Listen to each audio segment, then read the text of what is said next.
बा अदब बा मुलाहिजा होशियार शहनशाह हिंद जलालुद्दीन मोहम्मद तशरीफ ला रहल बाड़न। तक लिया।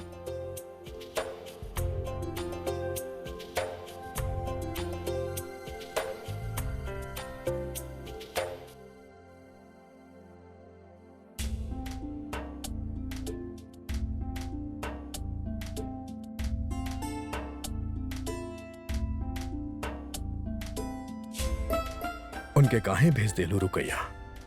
उ तो तहार दिलजोई करत रहले। दिलजोई के इंतजाम आप कर देले बानी जलाल।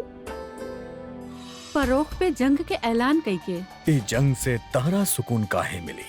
काहे कि एह जंग से जोधा बेगम के सुकून छिन जाई।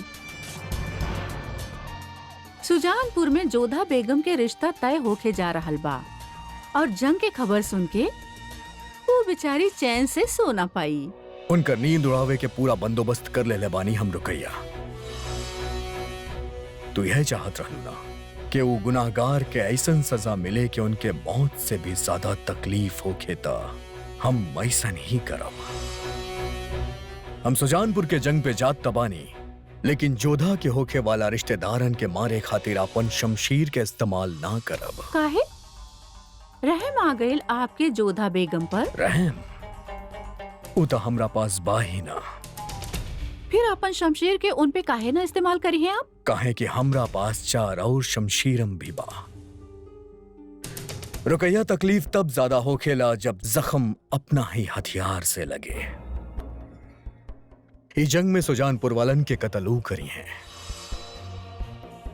ओकरा ई दुनिया से रुखसत करिए जेकरा साथे वो अपन बहन के रुखसत करे चाहत रहले। और दर्द जोधा के हुई। इतना नफरत करेले जोधा से, फिर आप निकाह काहे कइले?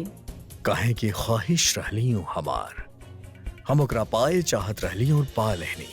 वो हमार गुरूर के फतह के निशानी है। लेकिन हमके ही ना पता रहे कि वही बात के बदला हमसे हमारा औलाद के छीन के लई है। अब वो दिन के याद करके भी पछताई है कि जौना दिन वो हमसे बदला लेवे के सोचनी। 10 दिन में हम उनके पल पल मारब, कतरा कतरा। और 10 दिन के बाद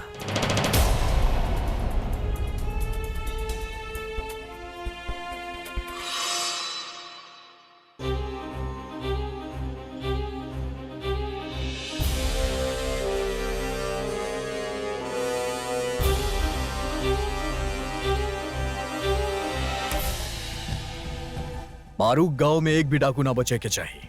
तो हमला फरोख से शुरू कइल जा। ना, मारूक से पहले हमला सुजानपुर पर हुई।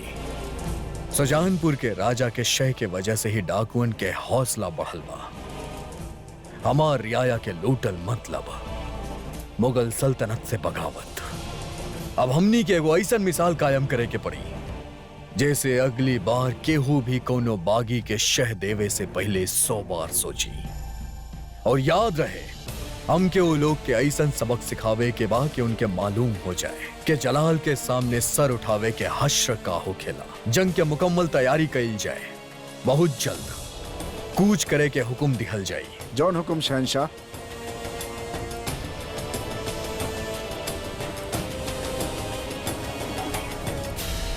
तक लिया।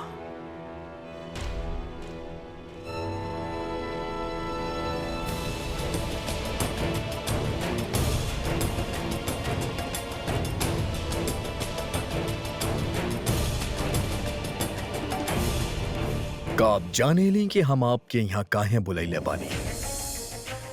अगर हम बार बार आपसे मिले अइती तो आपके लागल कि हम आपके हुक्म के काबिल बानी। यही खातिर हम आपके नजर बंद कैद से बाहर बुलैले बानी। हम के आपसे कोनो बहस ना करे के बा।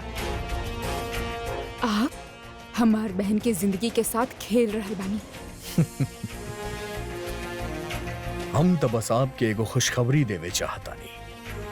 आप हमके खुशी के बात बताइए। ऐसा हो ही ना सकेला। बहुत शातिर बानी आप जोधा बेगम। कड़वा बात लेकिन सच। हम तो बस आपके ही खुशखबरी देवे चाहतानी कि हम चंद दिन खातिर आपके भाई लोग के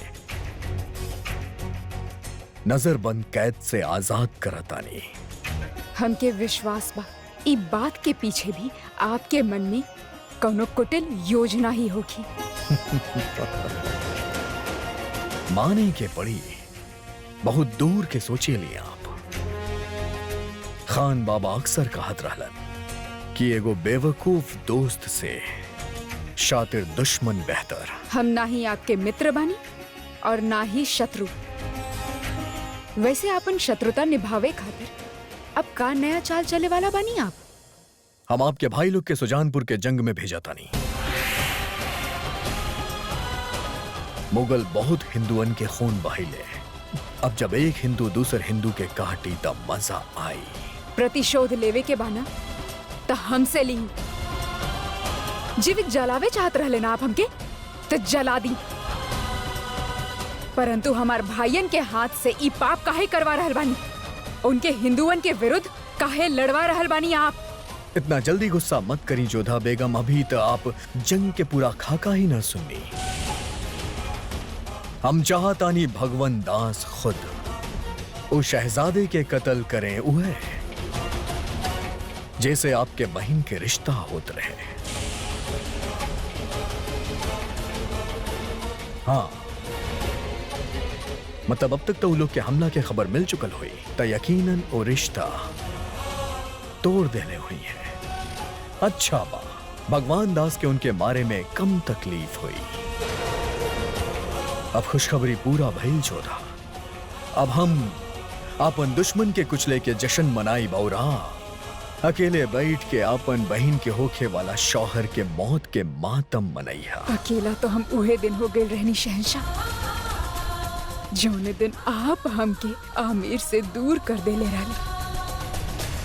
और रहल बात शोक मनावे की, तो हम अपन बहन खातिर अवश्य शोक मनाई। हमके बहुत सुकून मिलेला जब हम आपके इस तरह से टूटत देखे ली। हम लफ्ज में बयां भी ना कर सकेली। पर बेफिक्र रही जोधा बेगम, ऐसन मौका हम अता फरमावत रहब।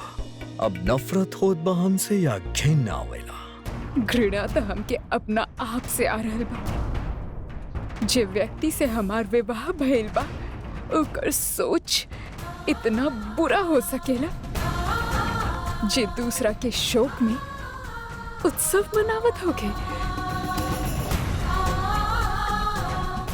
अभी हम जाए के हुक्म ना देनी जोधा बेगम। फिर भी हम जाई,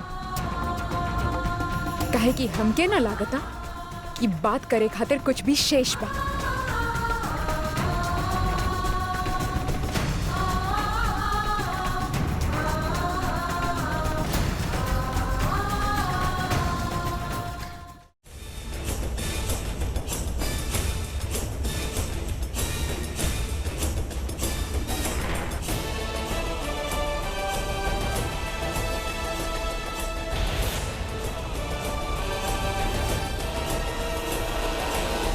हम मानता नहीं कि युद्ध हमनी के विवशता बा, किंतु दिहल गई वचन और बनावल संबंध के निभावल हमनी के वंश के परंपरा रहल बा।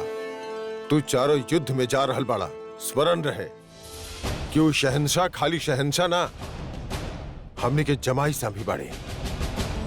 उनका रक्षा कैल तोहार सबसे बड़ा कर्तव्य बा। आप चिंता ना करिए बापू साहब, आपके मान और आमिर के कद के हमनी झुके ना दे। आयुष्मान भवा।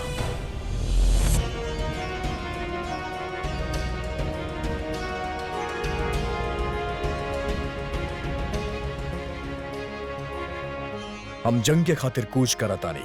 सोचने की आपके तबीयत ठीक नहीं की खातिर खुद आपसे रुखसत लेवे आगे नहीं। माँ के दुआ ता हमेशा बेटा के साथ रहे ले जलाल, लेकिन हम चाहब कि तू जोधा बेगम के तिलक के साथ यहाँ से रुखसत होगा। तिलक? हाँ, ई उनके यहाँ के रिवाज हा। जब शौहर जंग पे जाला ता उनकर हिंदू रानी लोग उनके फतेह के दुआ मांगे नी। जैसन आप कहीं अम्मी जान। जोधा बेगम के उनकर नजरबंद के दायरा से बाहर ले आवल जाए।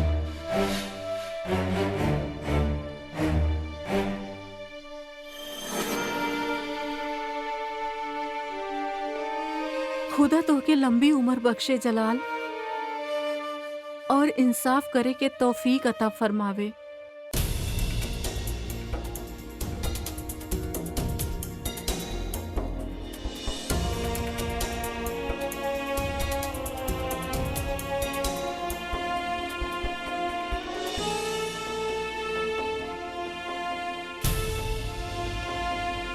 समझ में ना आ रहल बा रेशम की जलाल आखिर करे का चाहत बड़े।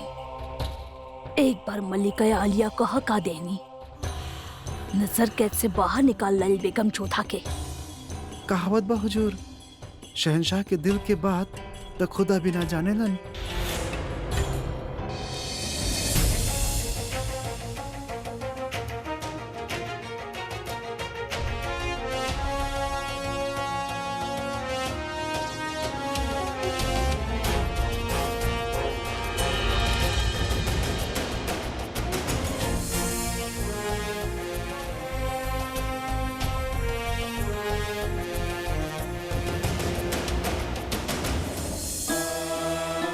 बापू साहब, अब भाई साहब के वहाँ कैसे जाए दे सकेले जहाँ पे इनकर तलवार आपन ही होखे वाला बहनों के विरुद्ध उठी है।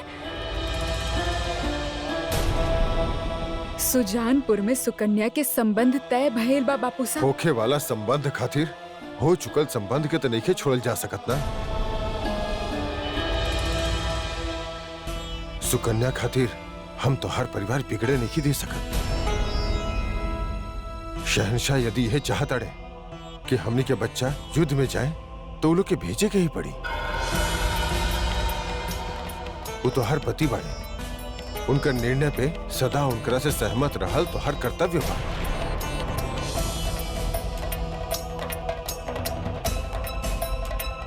केहू के जलील करे के ता केहू जलाल से सीखे। हम सुन ले बानी के आपके रिवाज के मुताबिक जब शौहर जंग पे जाएला तब बेगम ओकर शमशीर पे फतेह के तिलक लगावेली और दुआ मांगेली कि वह शमशीर से वो अपन दुश्मन के सर कलम करे।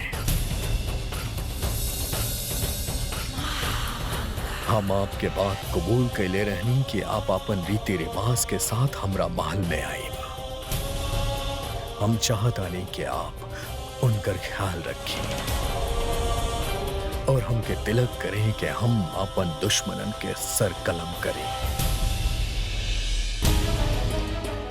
फिर चाहे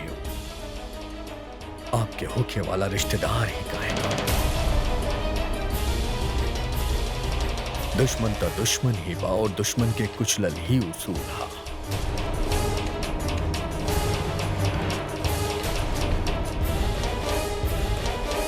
ओम मंगलम भगवान विष्णु मंगलम गरुड़ध्वज मंगलम पुंडरीकाक्षः मंगलाय तनोहरि।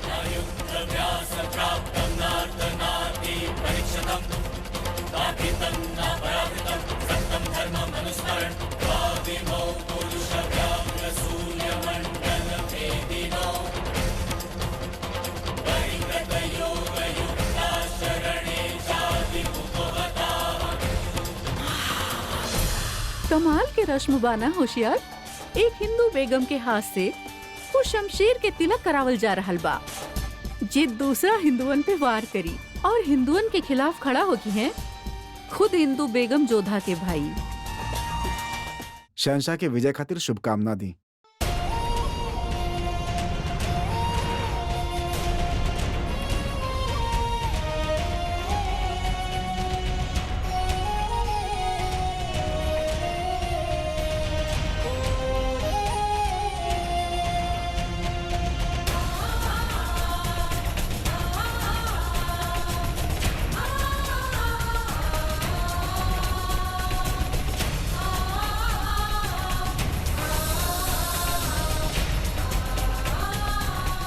ओम ब्रह्मा मुरारी ध्रुवांचारी भानु से भूम सुदोपदश गुरु शुक्र।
हमार फतह के दुआ ना मांगा बाप।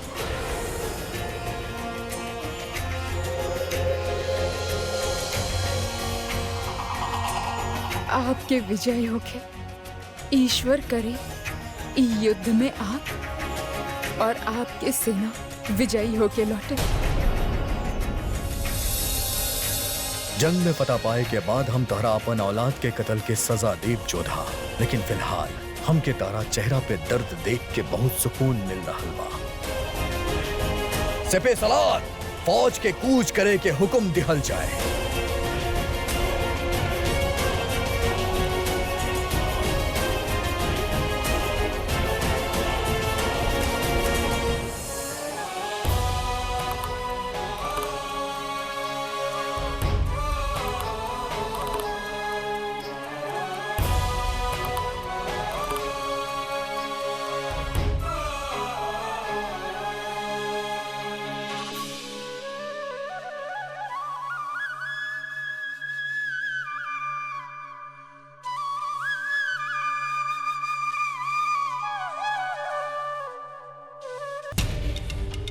तोके पूरा यकीन बा ना कि ओकरे पास जे खबर बा वो हमरे काम के बा?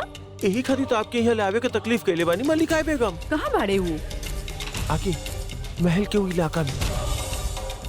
खुदा करे कि ओकर ये खबर मुकम्मल होके और हमके हमार होके वाला बच्चा के कातिल के पता चल जाए। मालूम तो चले कि के बाऊ जे हमके मरियम जम्मानी बने से रोके चाहत रहे।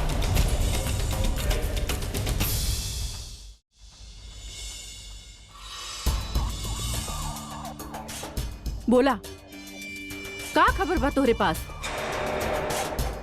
बेखौफ होके कहा। ए वक्त तू मल्लिकाए खास के रूबरू बाड़ा। हुजूर, हम एगो अदना सा कारीगर बानी और एक खास किस्म के डिब्बी बनाईला जेमे रखल करो चीज खराब ना हो खेला, जैसे तेजाब, इत्र या जहर। आगे कहा। हुजूर, कुछ दिन पहले हमरा एगो खास डिबिया लेके ए महल में बुलायल गेल रहे। हमरा लगल केहू के कोनो खास नजराना देवे के होखी, तो हम अपन हाथ से बड़ा कारीगरी से वो डिबिया बनौनी और यहाँ महल के पीछे एगो इंसान के देनी। वो एगो सुनहरा रंग के बेहद खूबसूरत डिबिया रहे। बदला में हमरा के काफी अशरफी भी देलस हुजूर। हम बड़ा खुश रहनी।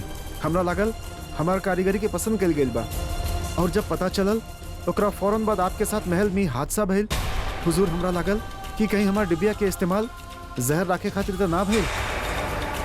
हम घबरा गेनी और घबरा के अपन गांव भाग गेनी। पर हुजूर, वहाँ भी हमार जमीर जौन बा हमरा के चैन से ना रह देहलस। हमरा लागल कि हकीकत आपसे बयां करे के चाहिए। यही से हम आपके सच बताए खातिर यहाँ आ गेनी के यह डिब्बी के मांग रख ले रहे।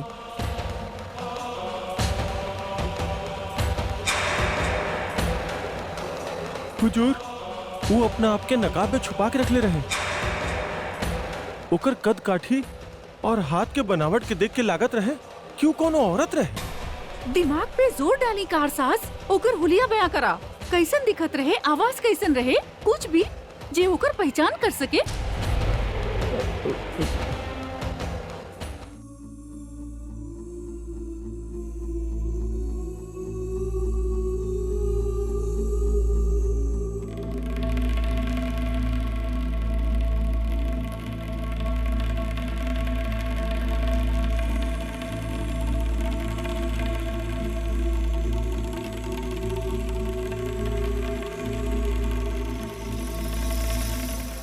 माफ करी हुजूर, मगर वो चेहरा के पूरा तरह से ढक के रख ले रहे और जुबान से एक लफ्ज भी ना बोलस।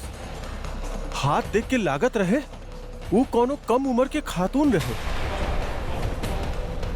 अब ना ना हुजूर, मझोली उम्र के भी हो सकेले।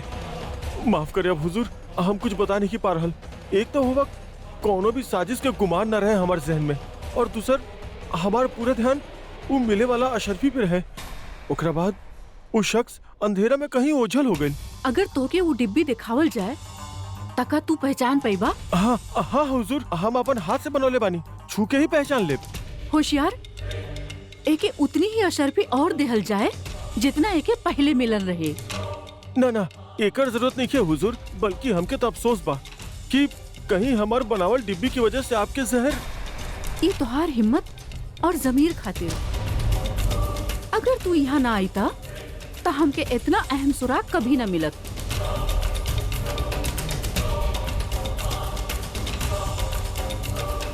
अब हम तोहके तब्बे बुलाइब जब हमके वो डिब्बी मिल जाई। तू जा सकेला। जी हुजूर।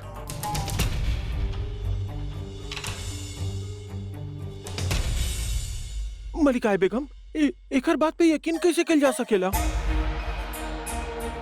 सुराग पे यकीन करबा तबे तो सबूत मिली होशियार।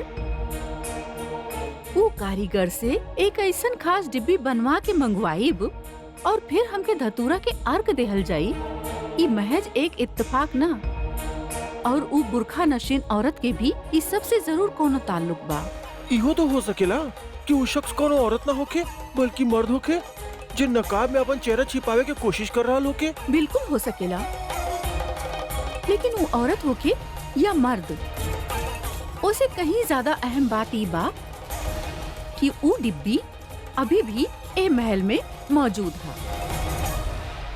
ई हादसा के बाद जौने कदर चौकसी बरतल गईल, उ डिब्बी के ई महल से बाहर ले जाए मुश्किल रहे। अब हमके ई पता लगावे के बा कि एह महल में उ डिब्बी केकरा पास बा, और जेकरा पास भी उ डिब्बी होखे उहे गुनहगार होखी।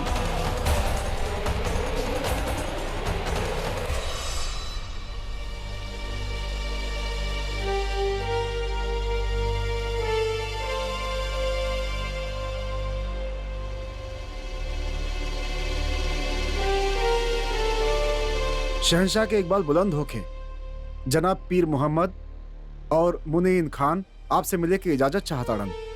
इजाजत बा।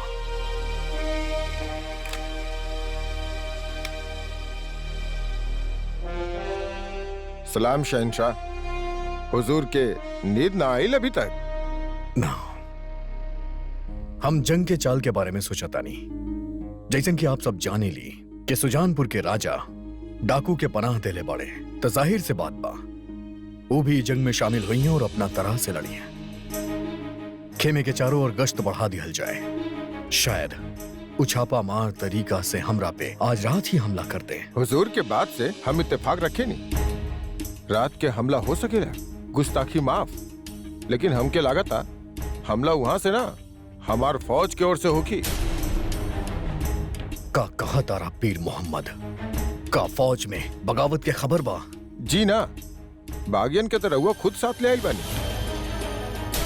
जोधा बेगम के भाईजान के यहाँ होखल ठीक नहीं खे। जरा सोची, जे लोग महल के महफूज दीवार के अंदर शहंशाह के होखे वाला औलाद पे हमला कर सकेले, उनके यहाँ खुले में शहंशाह पे हमला करे से के रोक सकेला? तू जाने ला तू का कहा तारा पीर मोहम्मद? जी हुजूर, हम सब जानी ले। जोधा बेगम के छोट बहन के विवाह सुजानपुर के शहंशाह के साथ होके वाला बा। ऐसे में उनकर भाई हमनी के साथ काहे दी? हो सकेला और राउर कत्ल के साजिश रच डाले। गुस्ताखी माफ हुजूर, पर हमारी इरादा आपके फैसला पे सवाल उठावे के नहीं खे। ये जंग, और जंग में सब कुछ जायज है। केहू पे भी भरोसा ना कल जा सकेला। यही से आज रात उन चारों पे खास निगरानी रखे के हम रउआ से इजाजत चाहता नहीं। ठीक बा। मुगल सैनिक के एक टुकड़ी के उनके खेमे के बाहर पहरा पे तैनात कर दिया जाए। उचारों के लागे के चाहिए कि उनके हिफाजत खातिर बढ़े और सैनिक के होशियार रहे खातिर कहा। जरा से हरकत के बारे में भी हमके फौरन इत्तला कैल जाए। जी हुजूर।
हुजूर आप ठीक तो बानी?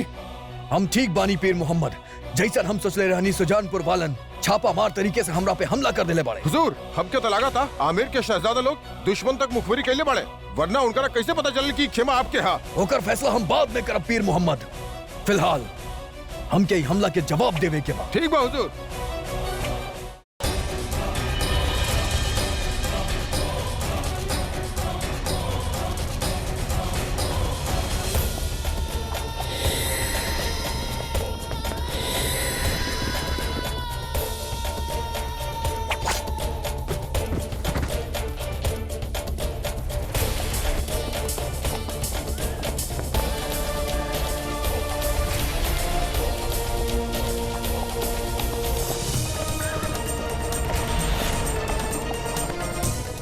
इतना दुश्मन की फौज है, हम तैयार भी नहीं किए और हमरा पे हमला कर देले।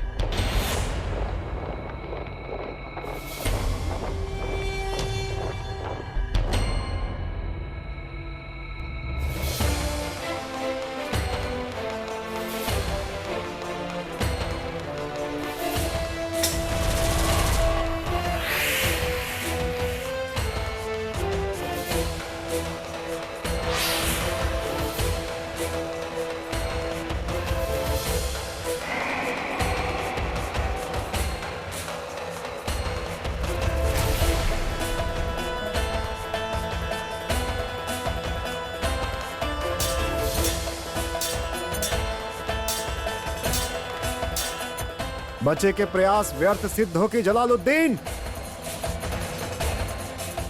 अच्छा हो कि आत्मसमर्पण कर दा। हमार परचम ना तो कबो केहू के सामने झुकल बा और ना ही कबो झुकी। जय भवानी। जय भवानी।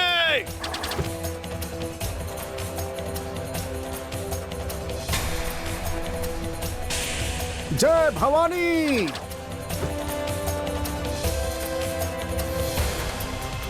जय भवानी।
आप सकुशल तबानी शहंशाह।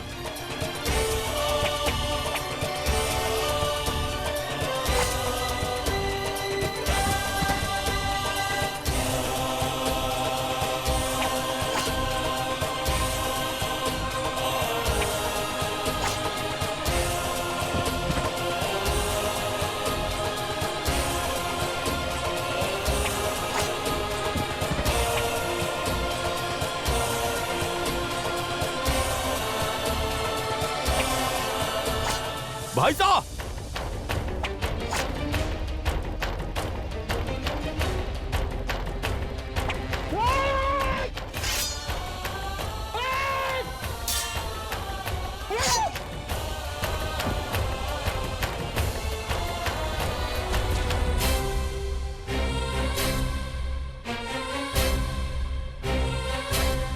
काहे तू ऐसन काहे कैला? हमरा पे आवत तीर तू खुद पे काहे ले लेला? पहला बात, रहुआ हमार जवाई साबानी और कोनो भी भाई अपन बहन के सिंदूर पर आँच ना आवे दी। और दूसर बात, रउआ शहंशाह बनी, हमनी हायल बनी राउर रक्षा करे खातिर, अपन जान दे के भी राउर रक्षा करब। हुजूर गिनती में हम उनकरा से कम बानी और हमनी के फौज भी तैयार नहीं थे।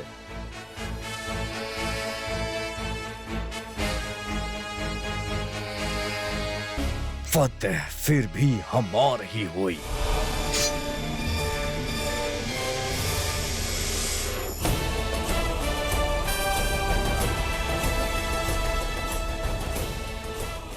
यल्गा!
यह लोग मुजरिम बाड़े और हम इनके जलन देखे चाहता नहीं,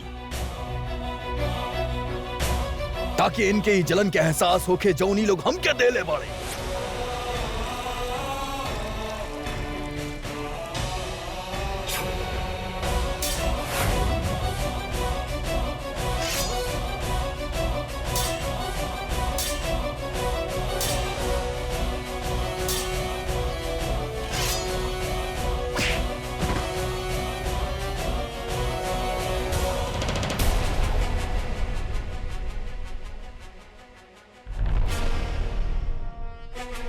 कुछ कहे चाहता रहा कहे के बा, परंतु ओकरा से जय विश्वासघात कैले बा। संबंध के पालन ऐसे कल जाला भगवान दास। तोहार पिता हमारा पास संबंध लेके आयल रहले और पुत्र आक्रमण करे। हमार पिता अपन कर्तव्य के पालन के लिए रहलन और हमनी अपन कर्तव्य के पालन करत हनी। अगर रहुआ अपन कर्तव्य के पालन के लिए होता, प्रजा के लूट और डाकुन के पनाह ना देहल होता, तो आज ई दिन देखे के ना मिलत। का हुक्म बा शहंशाह?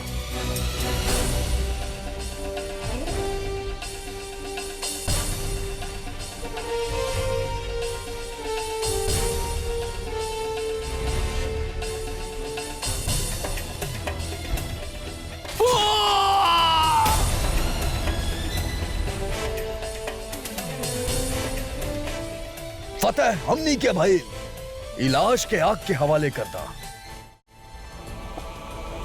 सुजानपुर फतेह के बाद अब वक्त रहे आगरा लौटे के। इस सफर में 2 दिन लागल। इस जंग में जलाल के फतेह के साथ साथ एक चीज और मिलल, वो रहे भगवान दास के वफादारी के जानकारी, जे अपन जान पे खेल गई पर जलाल पे आँच ना आवे देलस। जलाल के मन में ई कश्मकश रहे कि जोधा के भाईयन के आपन होखे वाला औलाद के कातिल समझे या अपन जान बचावे खातिर उनकर एहसान मंद होके। इलिही मलिकाए बेगम, मुंह मीठा करी। मातम के बाद जश्न के मौका आइल बा। बेशक जश्न के मौका हा। शहंशाह केवल जंग न जितले, बल्कि एक मिसाल कायम कैले बाड़े कि माहौल और दुश्मन कैसन भी होखे, अगर इरादा बुलंद होखे तब फतेह हासिल करल जा सकेले। हम सुनले हा कि वो छापामारी तरीका से जंग कैले, फिर भी शहंशाह उनके शिकस्त दे ही देले। पर मलिकाए बेगम एक खास बात इहो बा जेकरा के नजरबंद कैले जोधा के भाई अगर वो जंग में ना होते तो वहाँ शायद हालात कुछ और होकर। त एकर मुबारकबाद भी शहंशाह के हिस्सा में ही आवेले। वो एक खातिर न जितले कि भगवान दास या जोधा के बाकी भाई उनके साथ रहले, बल्कि ई खातिर जितले कहे कि शहंशाह जाने ले कि केकरा के अपने साथ रखे के बा। शहंशाह के वक्त और लोग दोनों के इस्तेमाल करे बखूबी आवेला। होशियार, पूरा महल के रोशन कर देहल जाए। हमार सरताज फतेह के सेहरा पहन के लौट रहल बाड़े।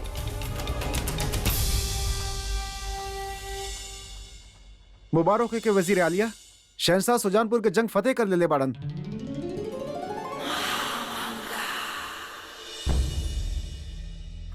मुट्ठी व डाकुन पर फतेह कोनो फतह हो खेला, फतह हम कैले बानी, मथुरा पर, मालवा पर, और ना जाने और कितना। बाकी हम कभी इतना खुशी ना देखनी। जलाल एगो मुठभेड़ का जीत लेहलन, ऐसन जश्न मनाइल जा रहल बा जैसे पूरा हिंदुस्तान जीत ले होखन। शहंशाह बाड़े अदहम, उनके एक छींक भी आवेले ना त खबर बन जाला, काहे कि उनकर नाम के सिक्का चलेला। उनकर बात अरफे आखिर बा। बाकी अम्मी जान, हमार मेहनत पर भी जलाल के तारीफ होखे। अदहम एक बात याद रखा, शमशीर भले ही हाथ से चलेले लेकिन फतेह के सेहरा हमेशा सिर पे बंधेला। शतरंज तो खेले बानी न रउआ, मरेला तो बेचारा प्यादा ही, लेकिन जीत उ राजा के मानल जाला जे बस एक घर चाल चलेला। यही खातिर हमरा के शहंशाह बने के बा। ये सपना देखे से पहले ही हकीकत जान ला अदहम। सिपाहियन के गलती के वजह से अगर शिकस्त मिले तो वो बादशाह के शिकस्त मानल जाला। यही से अगर सिर पे फतेह के सेहरा बांधे के बा तो शिकस्त सहे के ताकत हासिल करा जे ए वक्त तोहरे पास ना बा। यही खातिर तू चेहरा पर मुस्कुराहट लाव और एक अच्छा वफादार की तरह चल के शहंशाह के इस्तकबाल करा। चला हमरे साथ।